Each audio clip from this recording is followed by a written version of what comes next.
And now for the first story in our series of ghost stories by E Nesbit, The Shadow. It had been one of those jolly, old-fashioned Christmas dances where nearly everybody stays the night. There were 3 of us sharing a room, and in our surroundings of bright chintz, candle flame and firelight, we had talked of ghosts.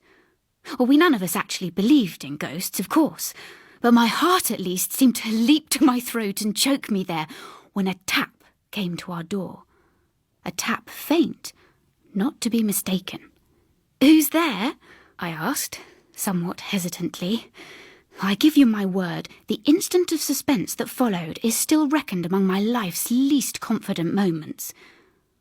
Almost at once, the door opened fully, and Miss Eastwich, my aunt's housekeeper, companion, and general standby, looked in on us. She shivered a little.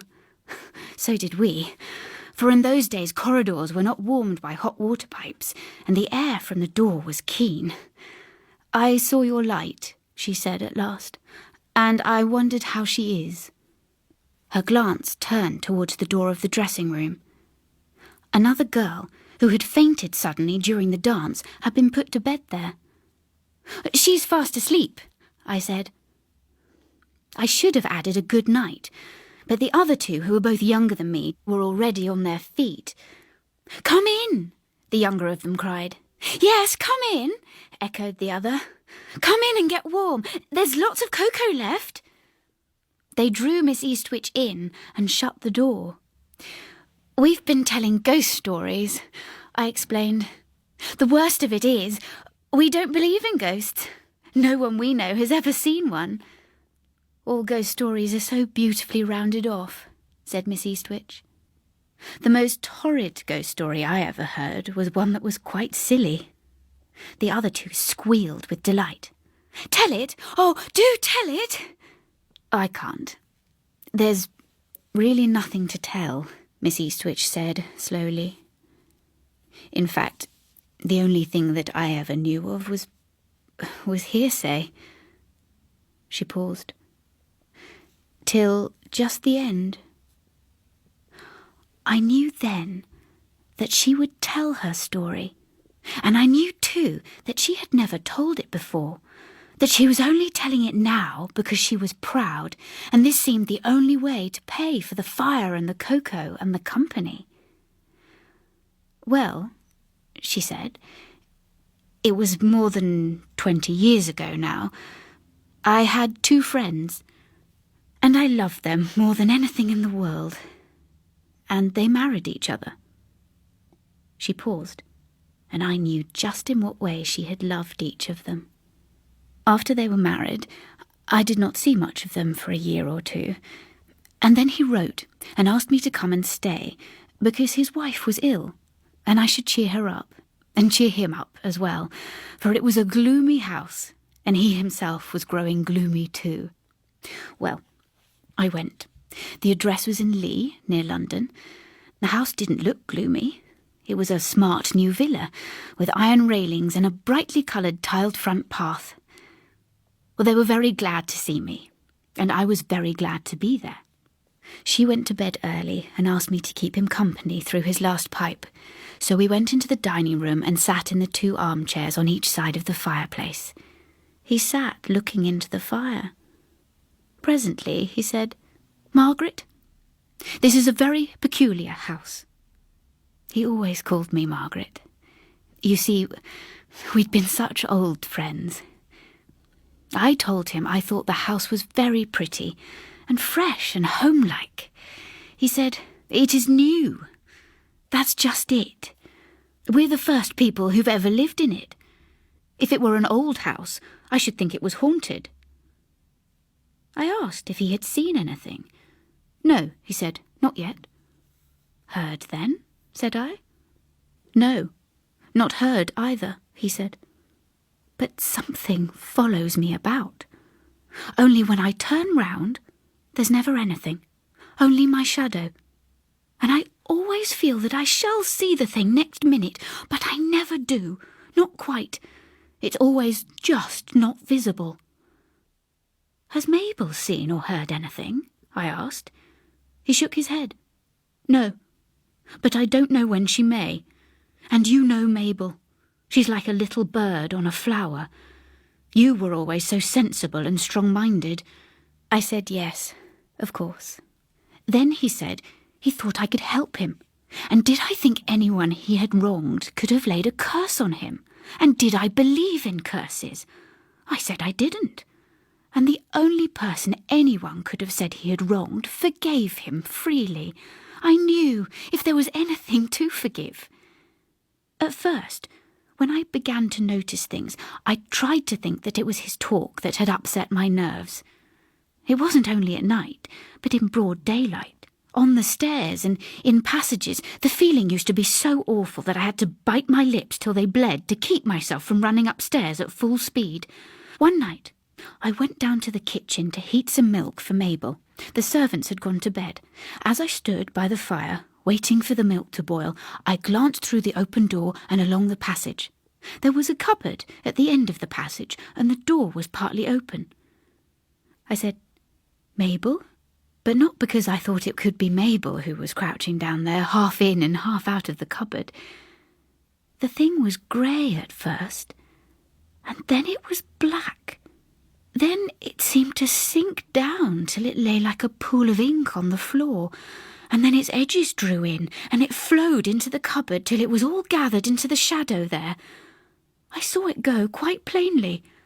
I screamed aloud, but even then, I'm thankful to say, I had enough sense to upset the boiling milk, so that when he came downstairs 3 steps at a time, I had the excuse for my scream of a scalded hand. The explanation satisfied Mabel, but next night he said, "Why didn't you tell me?" It was that cupboard. All the horror of the house comes out of that. Tell me, have you seen anything yet?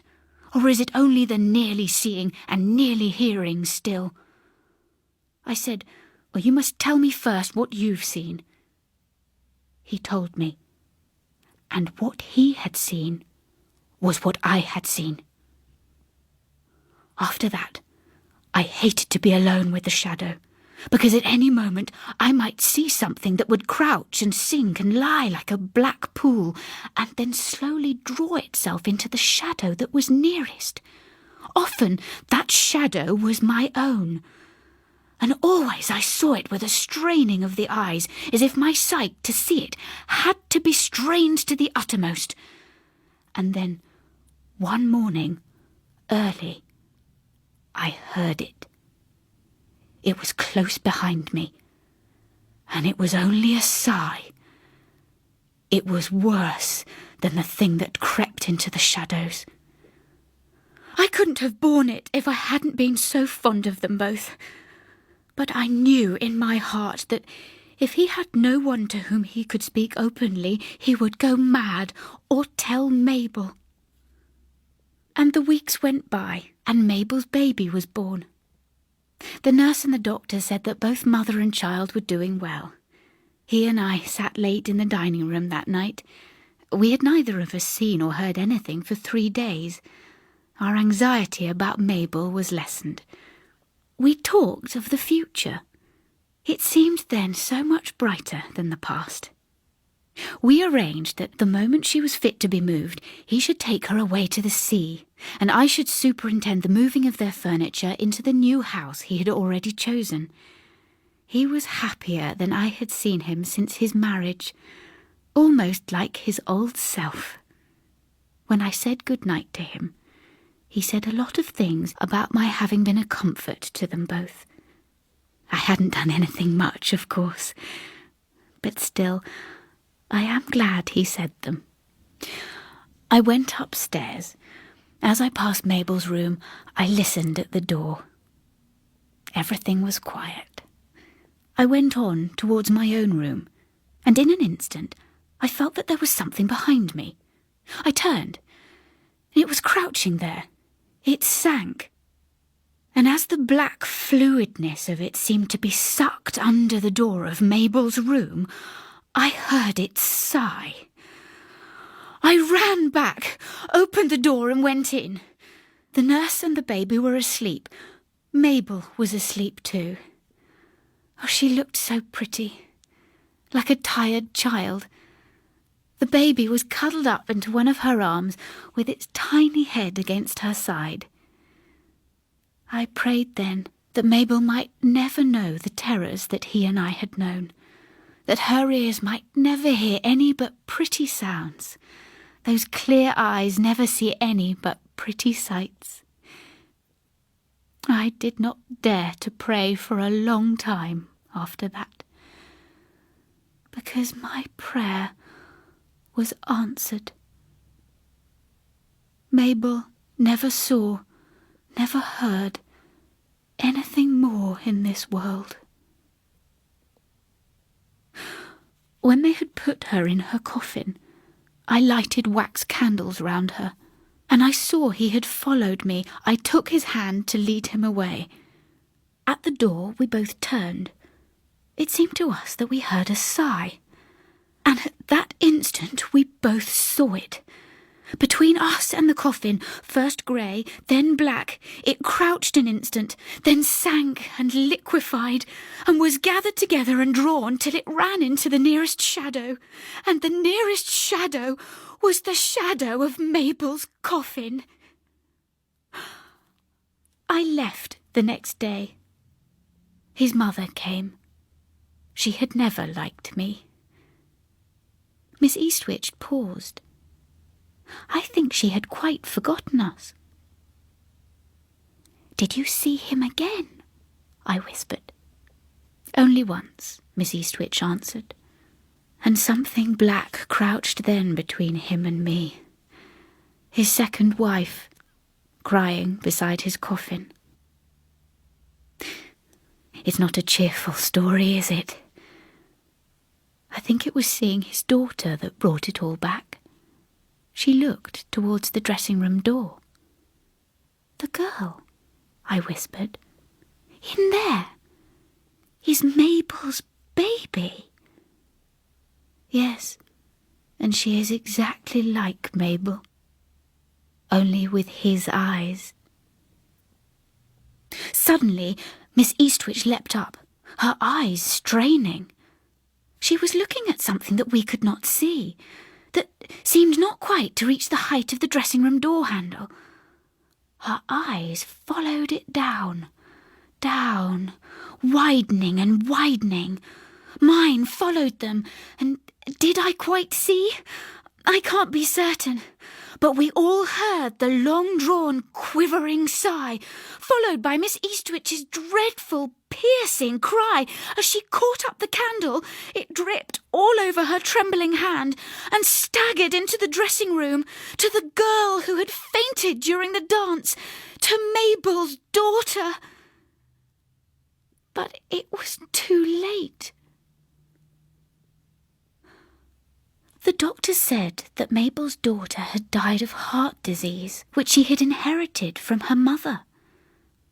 It was that had made her faint. But I have sometimes wondered whether she may not have inherited something from her father. I had never been able to forget the look on her dead face. The Shadow by E Nesbit, abridged for radio by Roy Apps, was read by Anna Madeley and produced by Celia de Wolfe. It was a peer production for BBC Radio 4 Extra. So now we rejoin the ghost stories of E. Nesbit with John Charrington's Wedding, originally published in 1891. No one ever thought that May Forster would marry John Charrington, but he thought differently, and things which John Charrington intended had a queer way of coming to pass. He asked her to marry him before he went up to Oxford. She laughed and refused him. He asked her again next time he came home. Again she laughed, tossed her dainty blonde head, and again refused. The third time he asked her, she said it was becoming a confirmed bad habit, and laughed at him more than ever. John was not the only man who wanted to marry her. She was the belle of our village coterie, and we were all in love with her, more or less. It was a sort of fashion, like masher collars or Inverness capes. Therefore, We were as much annoyed as surprised when John Charrington walked into our little local club — we held it in a loft over the Saddlers, I remember — and invited us all to his wedding. Your wedding? John Charrington filled his pipe and lighted it before he replied. Then he said, "I'm sorry to deprive you fellows of your only joke, but Miss Forster and I are to be married in September." "You don't mean it? He's been jilted again and has turned his head." "No," I said, rising. "I see it's true. Lend me a pistol, someone, or a first-class fare to the other end of nowhere. Charrington has bewitched the only pretty girl in our 20-mile radius. Was it mesmerism or love potion, Jack?" "Neither, sir, but a gift you'll never have, perseverance, and the best luck a man ever had in this world." There was something in his voice that silenced me, and all the chaff of the other fellows failed to draw him further. The queer thing about it was that when we congratulated Miss Forster, she blushed and smiled and dimpled, for all the world as though she were in love with him and had been in love with him all the time. Upon my word, I think she had. Women are strange creatures. We were all asked to the wedding, and I was to be best man. Does she care for him? I used to ask myself in the early days of their engagement, but after a certain evening in August, I never asked it again. I was coming home from the club through the churchyard. Our church is on a time-grown hill, and the turf about it is so thick and soft that one's footsteps are noiseless. I made no sound as I vaulted the low lichened wall and threaded my way between the tombstones. It was at the same instant that I heard John Charrington's voice and saw her. May was sitting on a low, flat gravestone, with the full splendour of the western sun upon her mignon face. Its expression ended at once and for ever any question of love for him. It was transfigured to a beauty I should not have believed possible, even to that beautiful face. John lay at her feet, and it was his voice that broke the stillness of the golden August evening. "My dear, I believe I should come back from the dead if you wanted me." I coughed at once to indicate my presence, and passed on into the shadow, fully enlightened. The wedding was to be early in September. 2 days before, I had to run up to town on business. The train was late, of course. We are on the South Eastern, and as I stood grumbling with my watch in my hand, whom should I see but John Charrington and May Forster? They were walking up and down the unfrequented end of the platform, arm in arm, looking into each other's eyes, careless of the sympathetic interest of the porters. When the train eventually drew up at the platform, I passed the pair as I made my way to the first-class smoking carriage. "Hello, old man." John's voice was cheery as he swung his bag into my carriage. "Here's luck. I was expecting a dull journey." He shut the door and leaned out for a last word with his sweetheart. "Oh, I wish you wouldn't go, John," she was saying, with a pleading intensity which would have sent my Gladstone onto the platform and me after it. But she wasn't speaking to me. John Charrington was made differently. He rarely changed his opinions, never his resolutions. "I must, May. Old Branbridge has been awfully good to me," he answered, and we steamed out. After he had seen the last of the little figure on the platform, he leaned back in his corner and kept silence for a minute. When he spoke, it was to explain to me that he was both Mr. Branbridge's godson and sole heir. The old man lay dying, and had sent for him, and he had felt bound to go. "I shall be surely back tomorrow," he said, "or, if not, the day after, in heaps of time." "And suppose Mr. Branbridge dies?" "Alive or dead, I mean to be married on Thursday," John answered, lighting a cigar and unfolding the Times. John alighted at Peasmarsh Junction, while I went on to London, where I stayed the night. When I got home the next afternoon, a very wet one by the way, my sister greeted me with, "Where's Mr. Charrington?" "Wasn't he back?" I answered testily, for I had confidently expected to find him at home. "No, Geoffrey, he has not returned, and what is more, you may depend upon it, he won't." "There'll be more wedding tomorrow than ever you'll take the first part in," I retorted, a prophecy which, by the way, came true. But though I could snarl confidently to my sister, I did not feel so comfortable when, late that night, standing on the doorstep of John's house, I heard he had not returned. I went home gloomily through the rain. Next morning brought a brilliant blue sky, gold sun, and all such softness of air and beauty of cloud as go to make up a perfect day. With my shaving water came a note from John. Mr. Brambridge had begged him so to stay another night that he had not the heart to refuse. I was to meet him at the station at 3 and come straight on to the church. I was at the station at 2:30. I felt rather annoyed with John. It seemed a sort of slight to the beautiful girl who loved him, that he should come, as it were, out of breath and with the dust of travel upon him, to take her hand, which some of us would have given the best years of our lives to take. But when the 3 o'clock train glided in and glided out again, having brought no passengers to our little station, I was more than annoyed. There was no other train for 35 minutes. The 3:35 was late, of course. I ground my pipe between my teeth and stamped with impatience as I watched the signals. Click. The signal went down. 5 minutes later, I flung myself into the carriage that I had brought for John. "Drive to the church," I said. "Mr. Charrington hasn't come." Anxiety now replaced anger. What had become of the man? Could he have been taken suddenly ill? I had never known him have a day's illness in his life, and even so he might have telegraphed. Some awful accident must have happened to him. The thought that he had played her false never, no, not for a moment, entered my head. Something terrible had happened to him, and on me lay the task of telling his bride. It was 5 minutes to 4 as we drew up at the churchyard gate. A double row of eager onlookers lined the path from Lichgate to porch. I sprang from the carriage and passed up between them. Our gardener had a good front place near the door. I stopped. "Are they waiting still, Byles?" I asked, simply to gain time, for of course I knew they were by the waiting crowd's attentive attitude. "Waiting, sir? No, sir." "Why? Must be over by now." "Over? Then Mr. Charrington's come?" "To the minute, sir. Must have missed you somehow. And I say, sir," lowering his voice, "I never see Mr. John the least bit so afore. But my opinion is, he's been drinking pretty free. His clothes was all dusty, and his face like a sheet. I tell you, I didn't like the looks of him at all, and the folks inside are saying all sorts of things. You'll see. Something's gone very wrong with Mr. John, and he's tried liquor.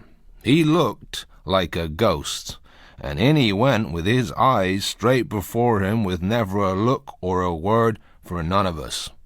Him, there was always such a gentleman." As the bride and bridegroom came out, I saw that Byles was right. John Charrington did not look himself. There was dust on his coat, his hair was disarranged. He seemed to have been in some row, for there was a black mark above his eyebrow. He was deathly pale, but his pallor was not greater than that of the bride, who might have been carved in ivory. Dress, veil, orange blossoms, face, and all. As they passed out, the ringers stooped. There were 6 of them. And then, on the ears expecting the gay wedding peal, came the slow tolling of the passing bell. A thrill of horror at so foolish a jest from the ringers passed through us all. But the ringers themselves dropped the ropes and fled like rabbits out into the sunlight. The bride shuddered, and grey shadows came about her mouth, but the bridegroom led her on down the path where the people stood with the handfuls of rice. But the handfuls were never thrown, and the wedding bells never rang. In a hush, like the hush in the chamber of death, the bridal pair passed into their carriage, and its door slammed behind them. Then the tongues were loosed, a babel of anger, wonder, conjecture from the guests and the spectators. "If I had seen his condition, sir, said old Forster to me as we drove off. "I would have stretched him on the floor of the church, sir, by heaven I would, before I'd have let him marry my daughter." He put his head out of the window. "Drive like hell," he cried to the coachman. "Don't spare the horses." He was obeyed. We passed the bride's carriage. I forbore to look at it, and old Forster turned his head away and swore. We reached home before it. We stood in the doorway in the blazing afternoon sun, and in about half a minute we heard wheels crunching the gravel. When the carriage stopped in front of the steps, old Forster and I ran down. I had the door open in a minute, and this is what I saw. No sign of John Charrington, and of May, his wife.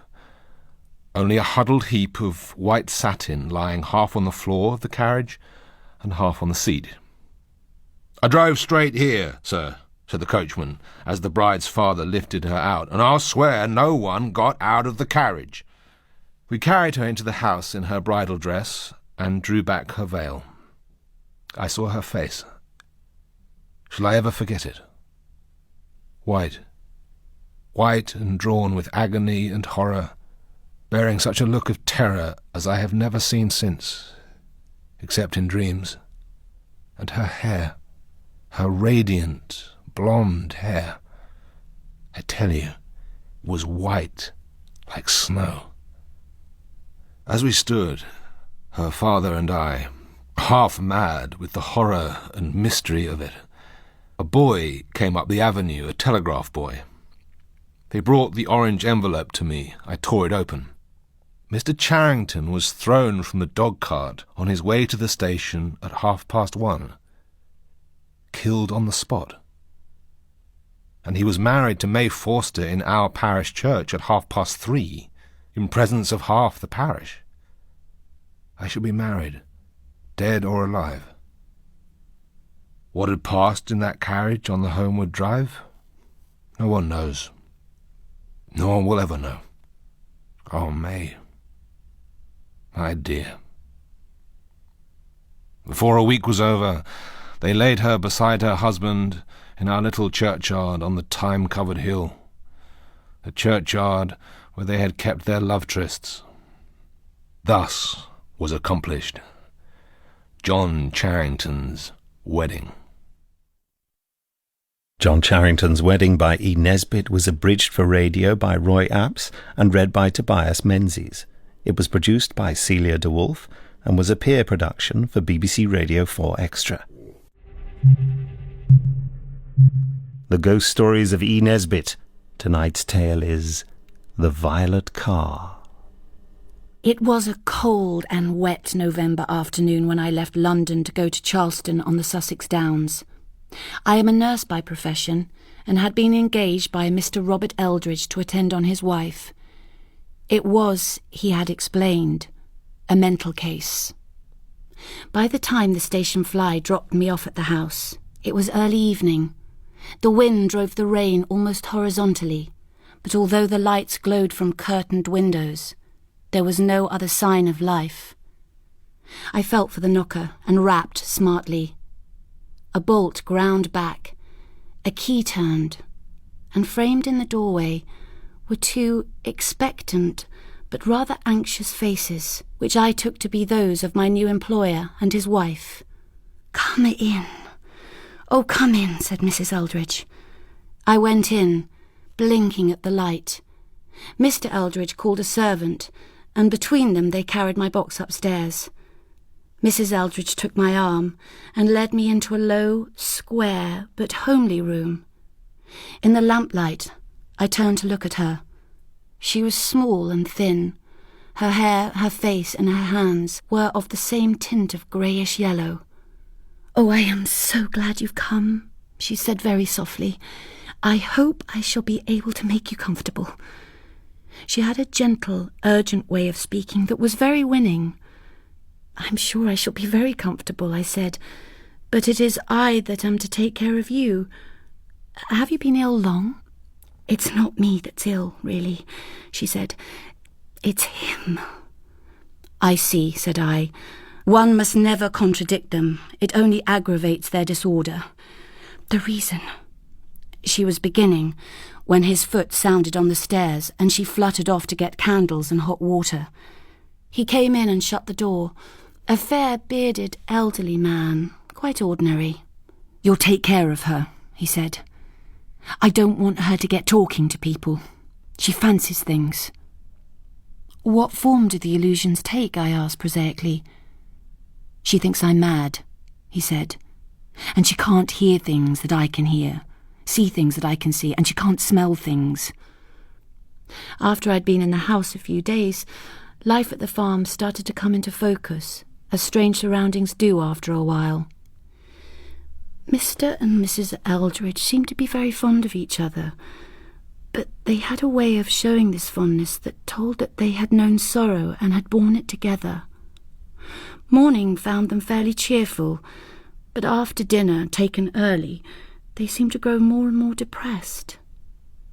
Just as dusk was falling, they always went for a walk together across the downs towards the sea. They invariably returned from this walk pale and dejected. Sometimes Mrs. Eldridge would cry afterwards alone in their bedroom, while he shut himself up in the little room they called the office. After supper, they always made an effort to be cheerful. But I observed in Mrs. Eldridge no sign of mental derangement, save in the persistent belief that her husband was deranged. "I ought not to stay," I said to her one afternoon as we stood at the open door. It was February now, and the snowdrops were thick in tufts beside the flagged path. "You are quite well, both of you. I oughtn't to be taking your money and doing nothing for it." "You're doing everything," she said. You don't know how much you're doing." After a very long pause, she said very quietly and distinctly, "He sees things that no one else sees, and hears things that no one else hears, and smells things that you can't smell if you're standing there beside him." I remembered with a sudden smile his words to me on the morning of my arrival. "She can't see or hear or smell." Her voice was so sane, so sweet. It came to me all of a sudden that I did not know to which of the two I owed my service. "Have you any idea why?" I asked her. She caught at my arm. "Our daughter Bessie was killed by a motor," she said. "Of course, they said it was an accident. The motor was a violet colour. They go into mourning for queens with violet, don't they?" she added. "And my Bessie, she was a queen. So that was all right, wasn't it?" I told myself now that I saw that the woman was not normal, and I saw why. It was grief that had turned her brain. One evening, I was walking on the downs high above the English Channel. I struck a road that led quite unexpectedly into turf and furze bushes. Just as suddenly I found myself at the cliff's edge, watching the sea pounding the rocks below me. I turned back, reaching first the road, and then a deep banked lane bordered with high hedges. It was her voice that I heard first. "No, no," she cried. "There's nothing." "I tell you, yes," he replied. "Can't you hear it? That panting sound. Stand back, I tell you, it's close upon us." I came round the corner of the lane then, and as I came, I saw him catch her arm and throw her against the hedge, violently, as though the danger he feared were indeed close upon them. I stopped behind the turn of the hedge and stepped back. They had not seen me. Her eyes were on his face, and they held a world of pity, love, agony. His face was set in a mask of terror, and his eyes moved quickly as though they followed down the lane the swift passage of something that neither she nor I could see. Next moment he was cowering, pressing his body into the hedge, his face hidden in his hands and his whole body trembling. She had her arms round him. "Come home, Robert," she said. "Come home. It's all your fancy. Come home with your wife that loves you." They went home. Later, the next day, I asked her to come to my room to look at a new blouse I had bought. I told her what I had seen in the lane the evening before. She sat down in the chintz-covered armchair by the window and broke into wild weeping. I stood by her and soothed her as well as I could. "It's a comfort to know," she said at last. "I haven't known what to believe. Many a time lately I've wondered whether, after all, it could be me that was mad, like he said. It's the violet-coloured car he sees, the one that killed our Bessie. Every day up there in the lane, he says he hears it, and that he smells the petrol. And you can see he hears it, and you can see he sees it. It haunts him as if it was a ghost. You see, it was he that picked her up after the car went over her. He saw her just as they had left her, lying in the dust. But there was a judgment on them. The very night of the funeral, that violet car went over the cliff, dashed to pieces every soul in it. There's my old man calling. Oh, poor old dear. He wants me to go out with him." She went, all in a hurry, and in her hurry slipped on the stairs and twisted her ankle. It all happened in a minute, and it was a bad sprain. When I had bound it up, and she was on the sofa, she looked at him, standing as if he were undecided, staring out at the window with his cap in his hand, and then she looked at me. "Mr. Eldridge, mustn't Mrs. walk?" she said. "You go with him, my dear. A breath of air will do you good." As soon as we got outside the house, I tackled him. "Tell me about the violet car," I said, full of that importance, that conscious competence that one feels in the presence of other people's troubles. He looked at me. "I will tell you, by God," he said. "I couldn't tell her, but I can tell you, without losing my soul more than it's lost already. The man that killed my girl was new down here, and he hadn't any eyes or ears, or he'd have known me, seeing we'd been face to face at the inquest. And you'd have thought he'd have stayed at home that one day, with the blinds drawn down, but not he.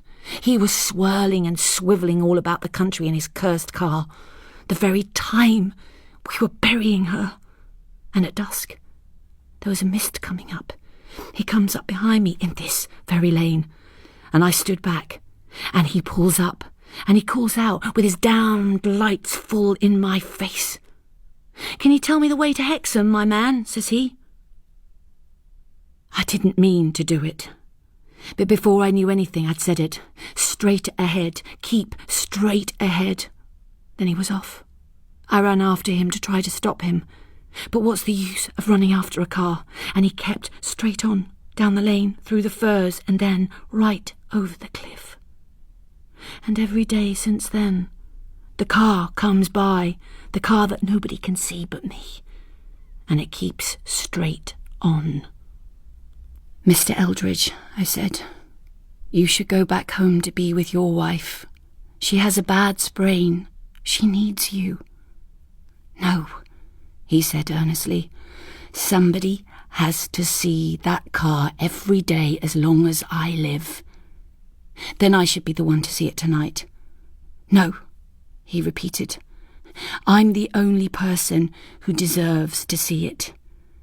I argued with him, and I put all my will and all my energy into my persuasions until suddenly, like a door that you've been trying to open and that has resisted every key until the last one, he gave way. Yes, I should go to the lane, and he would go back home. I stood in the deepening dusk, looking up towards the downs and the sea. There were pale stars. Everything was very still. I turned to look back down the lane, only to see that he had not gone back home, but had followed me. He was standing a dozen yards away, with his face turned from me towards a violet car that was shooting up the lane. I crushed myself back into the crackling bare hedge. As the car neared him, he started back. Then suddenly he cried out, "No! No more! No more!"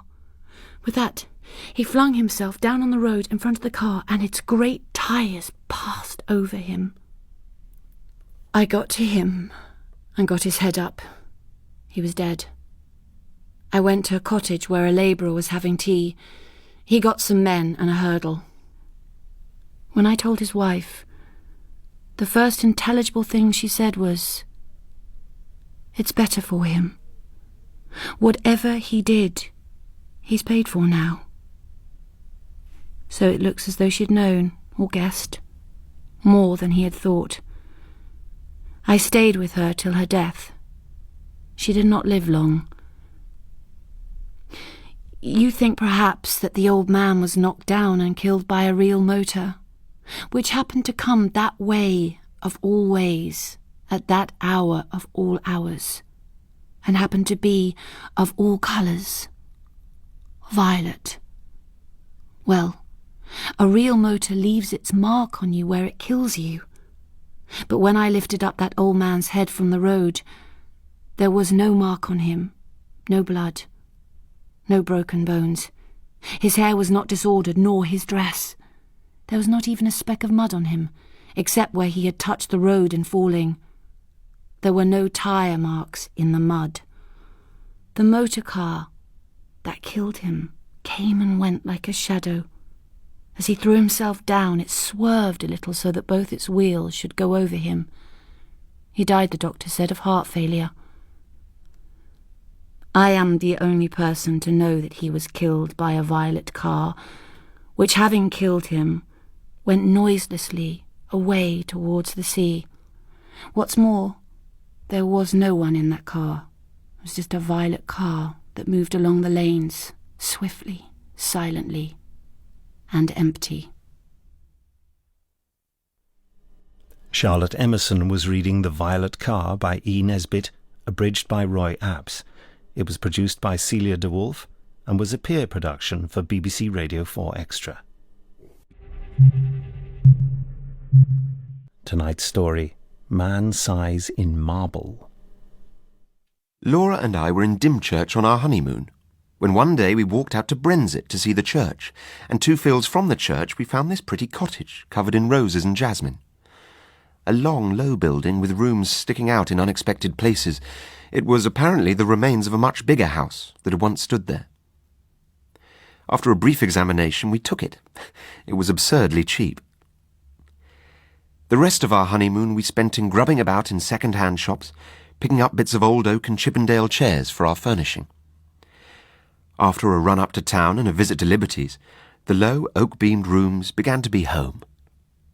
From the lattice windows you could see the marsh pastures, and beyond them the blue, thin line of the sea. We were as happy as the summer was glorious, and soon settled down into work.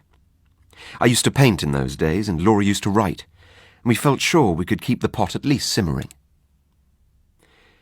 One October evening, I'd been down to smoke a pipe with the doctor, our only neighbour, a pleasant young Irishman by the name of Kelly.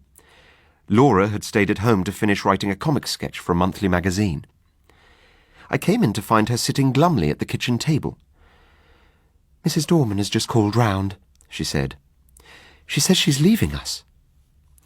Mrs. Dorman was the woman we had hired as our daily help. I frowned. "Leaving us? Did she say why?" Laura shook her head. "But she said she's going on Thursday." "Only 3 days' notice?" I exclaimed. "That's totally unreasonable."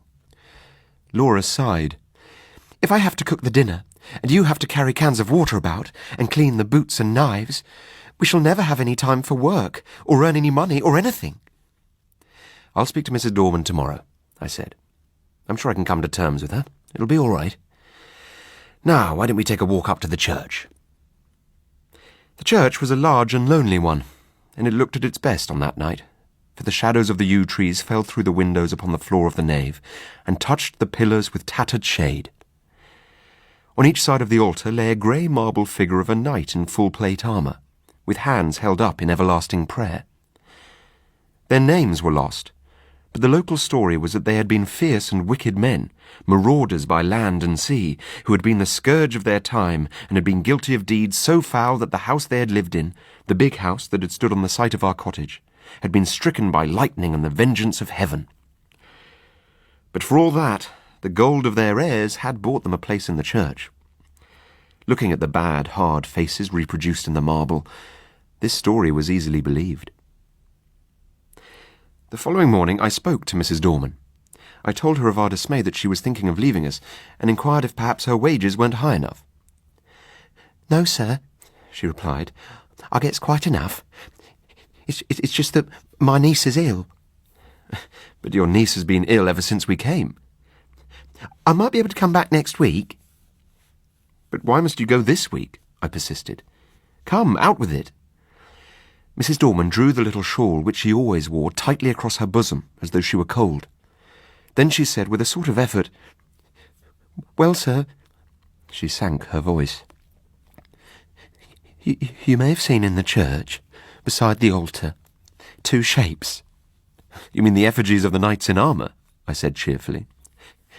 "I mean them 2 bodies, drawed out man-size in marble," she returned, and I had to admit that her description was 1,000 times more graphic than mine, to say nothing of a certain weird force and uncanniness about the phrase drawed out man-size in marble. "They do say, as on All Saints' Eve, them 2 bodies sits up on their slabs and gets off of 'em, and then walks down the aisle in their marble." Another good phrase, Mrs. Dorman. "And as the church clock strikes 11, they walks out of the church door and over the graves, and if it's a wet night, there's the marks of their feet in the morning." "And where do they go?" I asked, rather fascinated. "They comes back here to their home, sir. And I'm sorry to inconvenience you and your lady, but I must go on Thursday, Friday being All Saints' Eve."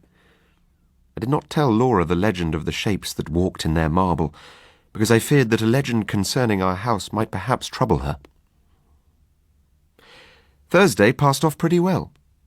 Laura showed marked ability in the matter of steak and potatoes, and I confess that my knives and the plates which I insisted upon washing were better done than I had dared to expect.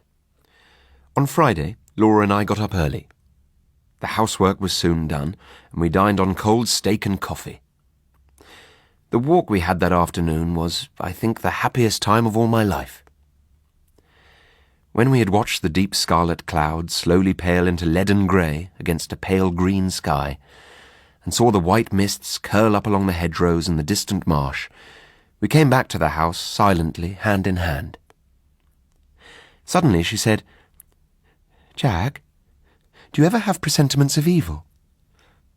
"No," I said, smiling, "and I shouldn't believe in them if I had." "I do," she went on. "The night my father died, I knew it, though he was right away in the north of Scotland." I did not answer in words. She sat looking at the fire for some time in silence, gently stroking my hand. At last she sprang up, came behind me, and drawing my head back, kissed me. "Come now," she said, "light the candles, and we'll have some of these new Rubinstein duets." And we spent a happy hour or 2 at the piano. At about 10:30, I got up to go out for my good-night pipe. Suddenly, Laura flung her arms round my neck and held me as if she would never let me go again. I stroked her hair. Eventually she loosened her clasp a little and drew a deep breath. "Don't stay out too long," she whispered. "I won't, my dear." I strolled out of the front door, leaving it unlatched. What a night it was! There was a strange grey light over all the earth. The fields had that shadowy bloom over them which only comes from the marriage of dew and moonshine, or frost and starlight. Across the meadows I heard a bell beat from the church. Looking in at our low window, I saw Laura half lying on her chair in front of the fire. The night still held me, and I determined to go up to the church.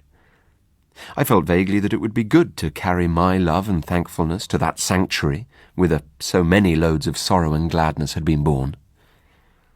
I reached the churchyard and passed through the corpse gate between the graves to the low porch. I paused for a moment on the stone seat where Laura and I had watched the fading landscape. Then I noticed that the door of the church was open, and I blamed myself for having left it unlatched the other night. I went in. It will seem strange, perhaps, that I should have gone halfway up the aisle before I remembered, with a sudden chill, followed by as sudden a rush of self-contempt, that this was the very day and hour when, according to tradition, the shapes drawed out man-size in marble began to walk. Having thus remembered the legend, and remembered it with a shiver, of which I was ashamed, I could not do otherwise than walk up towards the altar, just to look at the figures, to assure myself first that I did not believe the legend, and secondly that it was not true. I was rather glad that I had come, I thought now I could tell Mrs. Dorman how vain her fancies were, and how peacefully the marble figures slept on through the ghastly hour. In the grey dim light, the eastern end of the church looked larger than usual, and the arches above the two tombs looked larger too. And then the moon came out and showed me the reason. I stopped short. My heart gave a leap that nearly choked me, and then sank sickeningly. The bodies, drawed-out man-size, were gone, and their marble slabs lay wide and bare in the vague moonlight that slanted through the east window. Were they really gone? Or was I mad? Clenching my nerves, I stooped and passed my hand over the smooth slabs, and felt their flat, unbroken surface. Horror seized me. I tore back along the aisle and out through the porch, biting my lips as I ran to keep myself from shrieking aloud. I leaped the churchyard wall and took the straight cut across the fields, led by the light from our windows. Just as I got over the first stile, a dark figure seemed to spring out of the ground. Mad still with that certainty of misfortune, I made for the thing that stood in my path, shouting, "Get out of the way, can't you?" But my push met with a more vigorous resistance than I had expected. My arms were caught just above the elbow and held as in a vice, and Kelly, my Irish doctor friend, actually shook me. "Would ye?" he cried. "Would ye then?" "Let me go," I gasped. The marble figures in the church, they've gone." He broke into a ringing laugh. "You've been smoking too much and listening to old wives' tales. I tell you, I've seen the bare slabs." "Have you now? Well, I tell you what, I'll walk back to the church with you and you can show me these bare slabs." "You go, if you like," I said, a little less frantic for his laughter. "I'm going home to my wife." "Ah, rubbish, man," said he. "Do you think I'll permit of that? Are you to go saying all your life you've seen solid marble endowed with vitality, and me to go all my life saying you were a coward?" The night air, a human voice, and I think also the physical contact with this 6 feet of solid common sense brought me back a little to my ordinary self, and the word coward was a mental shower bath. "Come on then," I said sullenly. "Perhaps you're right." Back in the church, all was still as death. The place smelt very damp and earthy. We walked up the aisle. I'm not ashamed to confess that I shut my eyes. I knew the figures would not be there. I heard Kelly strike a match. "Here they are, you see, right enough. You've been dreaming or drinking, asking your pardon for the imputation." I opened my eyes. By the light of Kelly's match I saw 2 shapes lying in their marble on their slabs. He was leaning over and looking at the right-hand figure, whose stony face was the most villainous and deadly in expression. "By Jove," he said, "something has been afoot here. This hand is broken."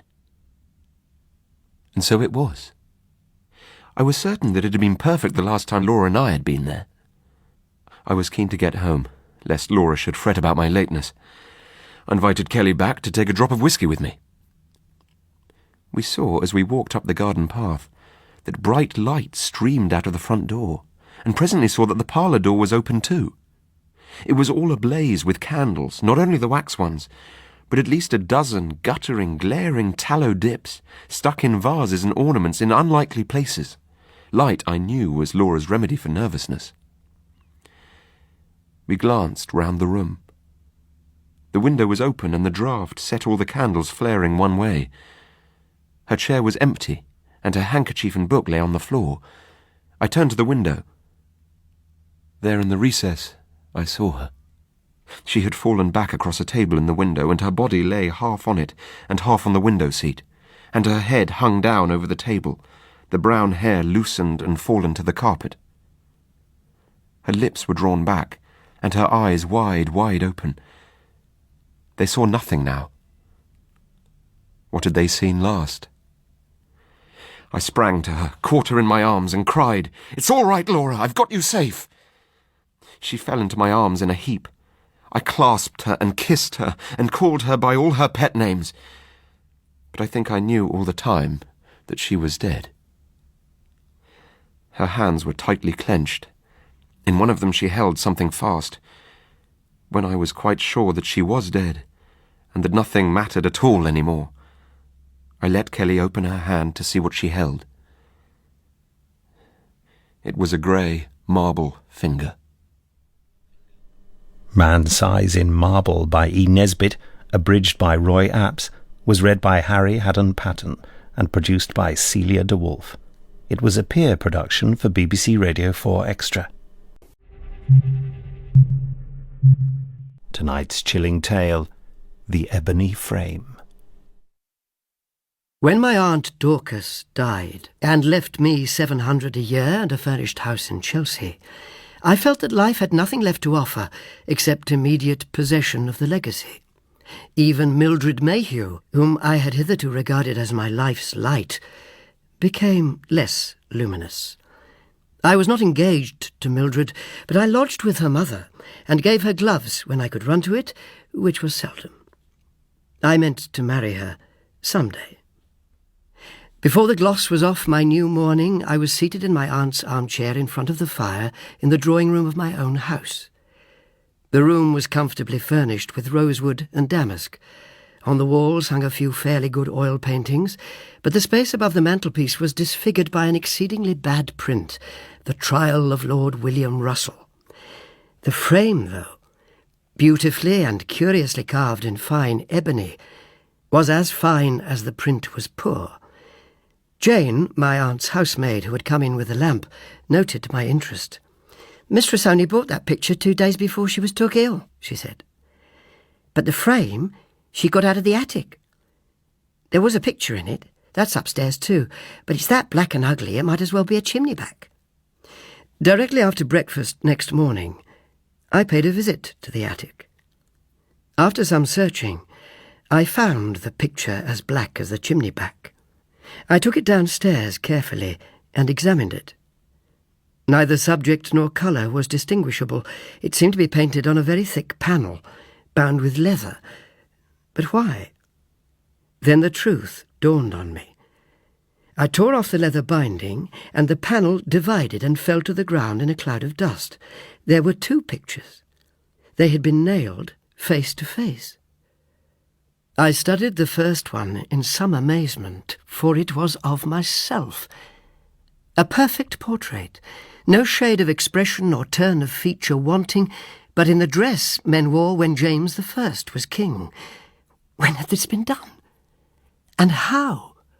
Without my knowledge? Was this some whim of my aunt's? "Law, sir!" The shrill surprise of Jane at my elbow. "What a lovely photograph! Was it took at the fancy dress ball, sir?" Yes," I stammered. "Yes, that's right." Jane went, and I turned, still with my heart beating violently, to the other picture. This was a 3/4-length portrait of a woman in a black velvet gown. Her arms rested on a table beside her, her face was turned full forward, and her large, deep, luminous eyes met those of the spectator, bewilderingly. On the table by her were compasses and shining instruments, whose uses I did not know, books, a goblet, and a heap of papers and pens. But her eyes! I have never seen any other eyes like hers. They appealed as a child's do. They commanded, as might those of an empress. That evening when I was alone, I tore down The Trial of Lord William Russell, and I put the picture of the woman in its strong ebony frame. I had another frame made for my portrait, and I hung it opposite the fireplace. I had invited Mildred and her mother to come and stay, and after a long day preparing for their visit, I sat down before the fire, and lying back in a pleasant languor, I idly looked up at the picture of the woman. I gazed into her dark, deep hazel eyes, and felt my own dilate, pricked with a smart like the smart of tears. And then I saw the eyes of the picture dilate, and her lips tremble. I held out my arms. Her hands moved slightly, and a sort of flicker of a smile passed over her face. I sprang to my feet and looked at the picture. The ebony frame was empty. From the shadow of the worked chair came a soft rustle, and out of the shadow the woman of the picture was coming across the hearthrug towards me. Next moment a hand touched me. A hand soft, warm and human, and a low voice said, "You called me. I am here." At that touch and that voice, the world seemed to give a sort of bewildering half-turn. At once it seemed not awful, not even unusual, for portraits to become flesh, only most natural, most right, most unspeakably fortunate. I laid my hand on hers. Those luminous eyes were looking up into mine, those red lips were near me. With a passionate cry, a sense of having recovered life's one great good that had seemed wholly lost, I clasped her in my arms. "I am wondering," she said after a while, when we had made such cheer each of the other as true lovers may after long parting, "I am wondering how much you remember of our past." I remember nothing but that I love you, that I have loved you all my life."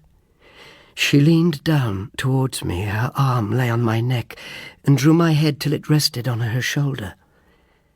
"I will tell you everything you have forgotten," she said, laughing softly, and her laughter stirred memories which I just grasped at and just missed.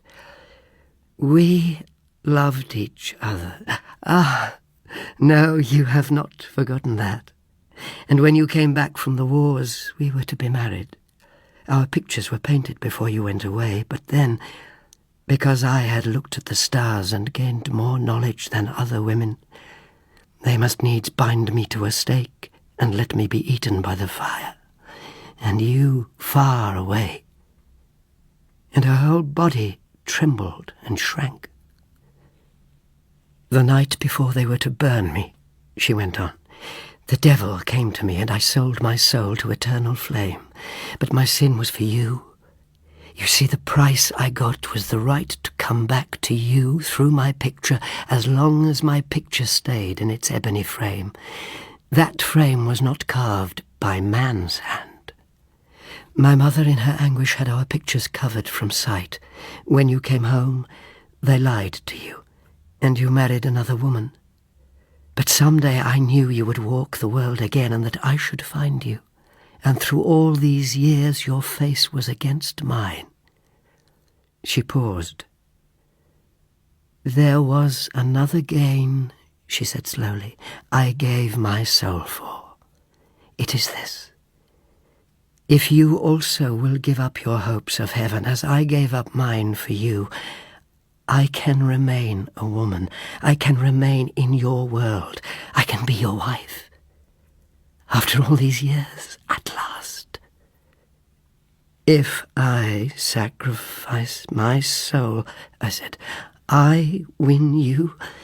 The words did not seem an imbecility, but she must have mistook the hesitation I may have felt in uttering them as some sort of doubt, for she said, "Forgive me, it is such a thing to ask." "No," I protested.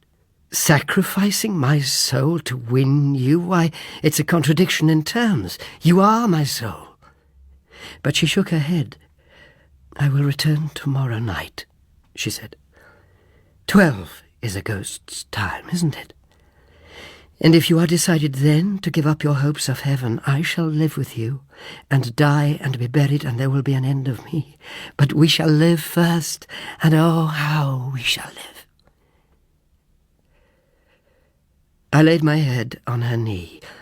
A strange drowsiness overcame me. Holding her hand against my cheek, I lost consciousness. When I awoke, the grey November dawn was glimmering through the uncurtained window. My head was pillowed on my arm and rested not on my lady's knee, but on the needleworked cushion of the straight-backed chair. I turned my eyes on the picture. There she sat, my lady, my dear love. I held out my arms, but the passionate cry I would have uttered died on my lips. That afternoon, Mildred and her mother duly arrived for their stay. Although I received them with cordiality, my genial phrases all seemed to be someone else's. Still, Mildred and her mother managed to keep the conversational pot boiling with a profusion of genteel commonplaces, while I looked up at my sweetheart in the ebony frame. And then Mildred, catching the direction of my gaze, looked at the portrait too and said, "Doesn't she think a lot of herself?" Suddenly she threw herself into the high-backed chair, covering the needlework with ridiculous flounces. "Theatrical character, I suppose?" Mildred, sitting in the chair where my dear lady had sat when she told me her story. I could not bear it. "Don't sit there," I said. It's not comfortable." But Mildred would not be warned. With a laugh that set every nerve in my body vibrating with annoyance, she said, "Oh dear, mustn't I even sit in the same chair as your black velvet woman?" I looked at the chair in the picture. It was the same, and in her chair Mildred was sitting. I could not bear it. "I hope you won't think me very rude," I said, rising, "but I'm obliged to go out." I walked for hours along streets and squares.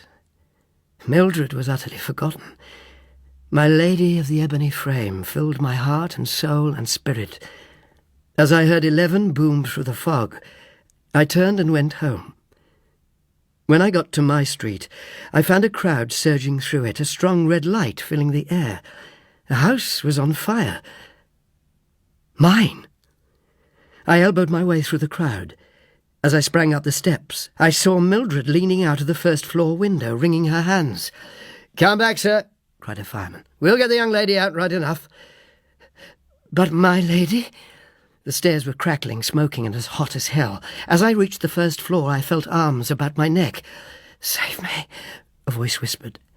I clasped a figure in my arms and bore it with a strange dis-ease down the shaking stairs and out into safety. It was Mildred.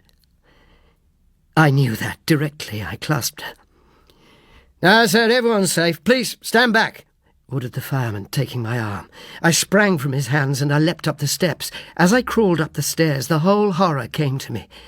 As long as my picture remains in the ebony frame, what if picture and frame perish together? I fought with the fire, and with my own choking inability to fight with it. As I reached the drawing room, I saw my lady, through the smoke and the flames, hold out her arms to me. But before I could reach her or cry out to her, I felt the floor yield beneath my feet, and I fell into the flames below. They saved me, somehow. Curse them. My friends pointed out that as the house and furniture were heavily insured, the carelessness of a housemaid had done me no harm. No harm. I had lost my only love. I deny with all my soul in the denial that it was a dream. There are no such dreams. Dreams of longing and pain there are in plenty, but dreams of complete, unspeakable happiness, no. It is the rest of life that is the dream. But if I think that, why have I married Mildred and grown stout and dull and prosperous? I tell you, it is all this that is the dream. My dear lady only is the reality. And what does it matter what one does in a dream? Anton Lesser was reading The Ebony Frame, the final story in our series of ghost stories by E. Nesbit, abridged by Roy Apps and produced by Celia de Wolfe. It was a peer production for BBC Radio 4 Extra. We were at Eton together, and afterwards at Christchurch, and I always got on very well with him. But somehow he was a man about whom none of the other men cared very much. At Oxford, it wasn't merely his studious ways and his love of science that went against him. It was a certain habit he had of gazing at us through narrowing lids and a bored air of belonging to another, higher race. A wild paper on black magic, which he read to the Essay Society, filled to overflowing the cup of his college's contempt for him. When we went down, I noticed that the sentiment of dislike which he excited in most men was curiously in contrast to the emotions which he inspired in women. They all talked of him with undisguised enthusiasm. The day came when he met Kate Danvers.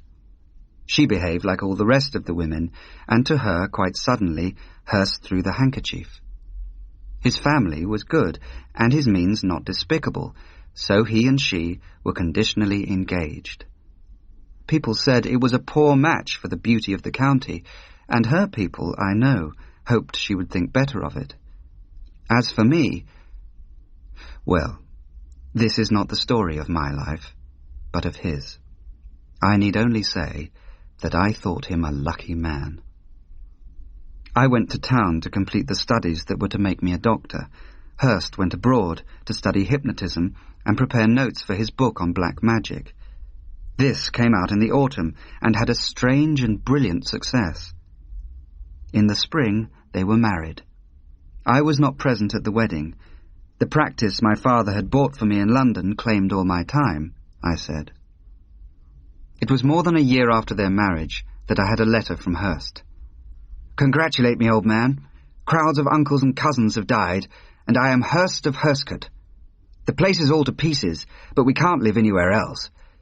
If you can get away, come down and see us." In September, I went to visit him. Hurst met me at Pevensey Station. "Let's walk up," he said. "Ah, but it's good to see you again, Bernard." It was good to see him again, and to see him so changed. He was much stouter, and his face, it bore no more the inquiring, half-scornful look that had won him such ill will at Oxford. "How well you look," I said, as we walked along the level winding road through the still marshes. "How much better, you mean, Bernard?" He laughed. He had not lost his old knack of reading one's thoughts. He flung his arm over my shoulder with a frank, boyish gesture of affection, quite foreign to his nature as I had known it. "And I know why you didn't come to our wedding," he went on. "But that's all right now, isn't it?" "Yes," I said, for indeed it was. We walked on in satisfied silence till we passed across a moat, and Hurst pulled a knotted rope that hung beside the great iron-bound door. A bell clanged loudly inside. The great door of Hurstcote Castle swung back, and there stood Kate, 1,000 times sweeter and more beautiful than ever. It was a pleasant fortnight I spent with them. They had one tower completely repaired, and in its queer 8-sided rooms we lived, when we were not out among the marshes or by the blue sea at Pevensey. I have never seen any two married people so utterly, so undisguisedly in love as these were. The days went by, dreamlike, and brought the eve of my return to London and to the commonplaces of life. We were sitting in the courtyard. Hurst had gone to the village to post some letters. A big moon was just showing over the battlements when Mrs. Hurst shivered. "It's late," she said, "and cold. The summer is gone. Let us go in." So we went in to where a wood fire flickered on a brick hearth, and a shaded lamp was already glowing softly. "I'm so sorry you're going," she said presently. She was silent a minute, and then shivered again. "I think, don't you, that there are some things one is not meant to know?" "I suppose so, yes." "Did it never frighten you in the old days," she went on, "to see that John would never... was always... But he's given all that up now." "Oh, yes, ever since our honeymoon. Do you know, he used to mesmerize me. It was horrible. And that book of his... I didn't know you believed in black magic." "Oh, I don't, not the least bit. But those things always frightened me just as much as if I believed in them. But John... Ah, there he is. Let's go and meet him." The next morning, Hurst came down to breakfast, looking horribly worried. "I say, old man, are you really set on going back to town today, because Kate's awfully queer?" "I can stay if I send a wire," I said. "I wish you would, then. She's been off her head most of the night, talking the most astounding nonsense. You must see her after breakfast." "I'll see her now, if you like." And he led me up the winding stair to the room at the top of the tower. I found her quite sensible but very feverish. It seemed to be a sort of aggravated marsh fever. For the first day or two I thought it would pass off, but on the third day I perceived that she would die. Hurst met me as I came from her bedside. "You're wrong," he said abruptly, reading my thoughts as usual. "She won't die. She can't die." "She will," I answered. "Send for any other man you choose, but nothing short of a miracle can save her." I wrung his hand. He returned the pressure, but said almost cheerfully, "You know your trade, old man, but there are some things you don't know. You mark my words, she won't die. You might as well say, I was not long for this world." "You," I said with a touch of annoyance. "You're good for another 30 or 40 years.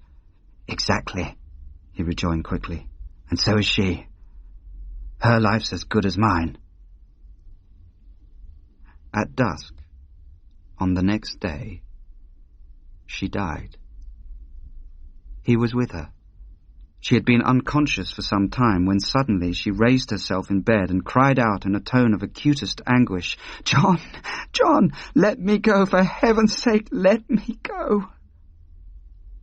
Then she fell back, dead. He would not understand, would not believe. He still sat by her, holding her hand and calling on her by every name that love could teach him. I began to fear for his brain, and I saw plainly enough that he would never consent to take the necessary steps for the funeral. While I spent the day in considering the matter, John Hurst passed the day beside his wife's body. Then I made up my mind to try all my powers to bring him to reason, and to this end I went once more into the chamber of death. I found Hurst talking wildly in low whispers. He seemed to be talking to someone who was not there. He did not know me, and suffered himself to be led away. He was, in fact, in the first stage of brain fever. I actually blessed his illness, because it opened a way out of the dilemma in which I found myself. I wired for the local undertaker, and in a week she was buried. John Hurst lay unconscious and unheeding, but I did not look forward to his first renewal of consciousness. A few evenings later, I found him excited and feverish, but quite himself mentally. "There's no brain disturbance now. I'm not mad or anything." No, my dear fellow, everything is as it should be." "Then," he answered slowly, "I must get up and go to her." In moments of intense mental strain, the truth sometimes sounds brutal, horrible. I don't know what I meant to say. What I said was, "You can't. She's buried." He sprang up in bed, and I caught him by the shoulders. "Then it's true, and I'm not mad. Oh, great God in heaven, let me go to her, let me go." I held him fast and spoke. "We're old friends, and there's nothing I wouldn't do to serve you. Tell me what you mean. I will go if you can collect yourself and tell me why." He lay back on his pillows, white and ghastly. His thin features and sunken eyes showed hawk-like above the rough growth of his 4 weeks' beard. "Look here," he said. "When I married her, I gave up hypnotism and all the old studies. She hated the whole business. But before I gave it up, I hypnotized her, and when she was completely under my control, I forbade her soul to leave its body till my time came to die." "My dear old man," I said gently, "dismiss these fancies and face your grief boldly. She is dead, and her soul is with God who gave it." "No. Ever since I've been ill, I've seen her every day, every night, and always wringing her hands and moaning, 'Let me go, John, let me go.' Those were her last words indeed," I said. "It is natural that they should haunt you." His answer came almost in a whisper. She is dead, but her soul has not left her body. Her soul is with God, I repeated stupidly. I must go and see for myself, he said. Then I knew all in a minute what to do. I will go. I will open her coffin, and if she is not as other dead folk, I will bring her body back to this house. Will you go now? He asked with set lips. Yes, now, but you must swear to lie still till I return. I swear it. I saw I could trust him. He called weakly after me. Think what she must feel, Bernard. Out of the body, and yet tied to it, all alone among the dead. If I have really fettered her soul, there is but one way. I must die too. Her soul can leave her body when I die. I left him and went out across the world to the church, but I did not go in. I leaned on the churchyard wall and thought of her. I had loved the woman and remembered it in that hour. As soon as I dared, I went back to him and told the lie that I thought would give him most ease. There is no hope, I said. You will not see your wife again till you meet her in heaven. And there's no doubt? There is no doubt. Then I am mad. But you're a good fellow, Bernard. He seemed calmer and fell asleep with my hand on his. When I went into his room next morning, he was gone. On his pillow lay a letter addressed to me. You lied. Perhaps you meant kindly. You didn't understand. She's not dead. Goodbye. I ran all the way to the church and entered by the open door. The stone that closed the vault of the Hurst of Hurstcote had been raised and was lying beside the dark gaping hole in the chancel floor. I went down into the vault. Weak, exhausted by illness and sorrow, John Hurst had yet found strength to follow his love to the grave. He had opened her coffin, and he lay on the floor of the vault with his wife's body in his arms. He had been dead some hours. When I told my wife this story, her eyes filled with tears. You were quite right. He was mad, she said. But sometimes, when I wake in the grey morning, I wonder, was I right, or was he? And it is this thing that haunts me. When I found them dead together in the vault, she had been buried 5 weeks. But the body that lay in John Hurst's arms, among the mouldering coffins of the Hursts of Hurstcote, was as perfect and beautiful as when first he clasped her in his arms, a bride. That was Hurst of Hurstcote by E Nesbit. It was read by Linus Roach, and the producer was Gemma Jenkins.